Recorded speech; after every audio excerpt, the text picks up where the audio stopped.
When God appeared in the fire, the burning bush encounter. Dear viewers, before we begin, please subscribe so you don't miss tomorrow's Bible story, because what happens next in Moses' journey will shake your soul. Now, sit back and listen carefully, because this story carries the fire of God himself. Long ago, in the land of Midian, far away from Egypt, a man named Moses lived in quiet exile. He had once been a prince in Pharaoh's palace, raised in luxury, trained in wisdom, powerful in word and deed.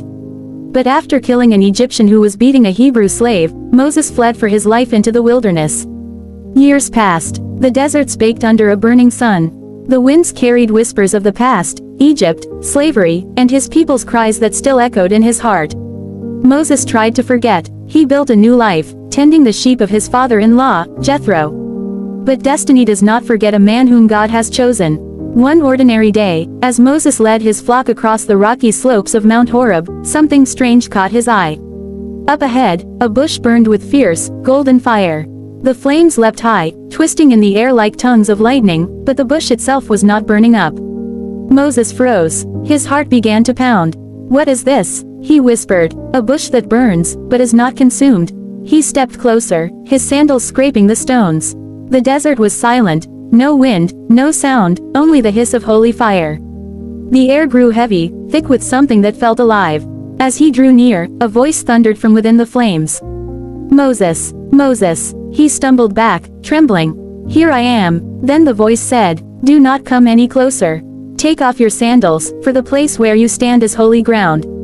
Moses obeyed. He dropped to his knees, barefoot on the hot sand, shaking with fear. The voice continued, "I am the God of your father, the God of Abraham, the God of Isaac, and the God of Jacob." At that moment, Moses hid his face in terror. The air around him seemed to glow brighter, the fire flaring higher, yet still the bush did not burn away. Then God said, "I have surely seen the misery of my people in Egypt. I have heard their cries because of their taskmasters. I know their suffering, so I have come down to deliver them." Moses listened, stunned. The fire flickered like living eyes watching him. The voice continued, "I will send you to Pharaoh to bring my people, the Israelites, out of Egypt." Moses' mouth went dry. He looked around as if someone else might answer. "Who am I," he stammered, "that I should go to Pharaoh and bring the Israelites out of Egypt?" And God said, "I will be with you." Still, fear gripped him. "If I go to the Israelites and they ask, 'What is his name?' What shall I tell them?" And from the burning bush, the answer came, a name that made the mountains tremble. "I-am-Whoiam. Tell them," the voice thundered, "I-am has sent you."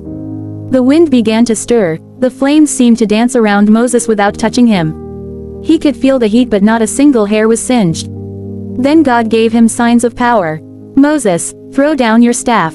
Moses obeyed, and the staff struck the ground and turned into a serpent. It hissed and slithered toward him. Moses jumped back in fear. "Reach out your hand and take it by the tail," said the voice. His hand trembled, but he obeyed. The moment he grabbed it, the snake stiffened and became a staff again. God spoke again, "Put your hand inside your cloak." Moses obeyed, and when he pulled it out, his hand was white with leprosy, like snow. He gasped. "Now put it back," said the Lord.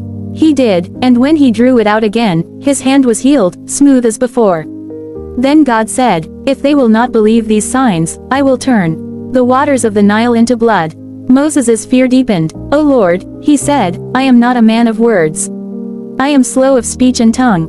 But the voice replied, "Who made man's mouth? Who makes him mute or deaf, seeing or blind? Is it not I, the Lord? Now go, and I will be with your mouth and teach you what to say." Still, Moses whispered, "O Lord, please send someone else."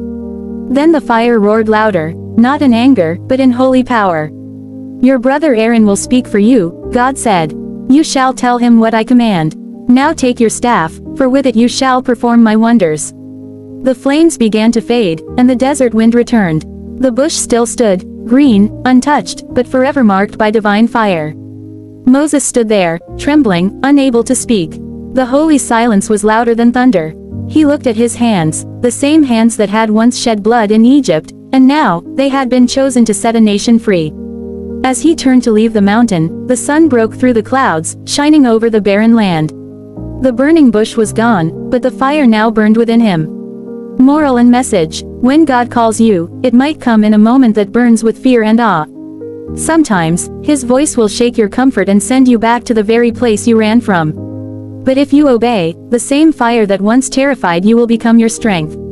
You may think you are nobody, but with God, even a shepherd with a stick can face kings and divide seas.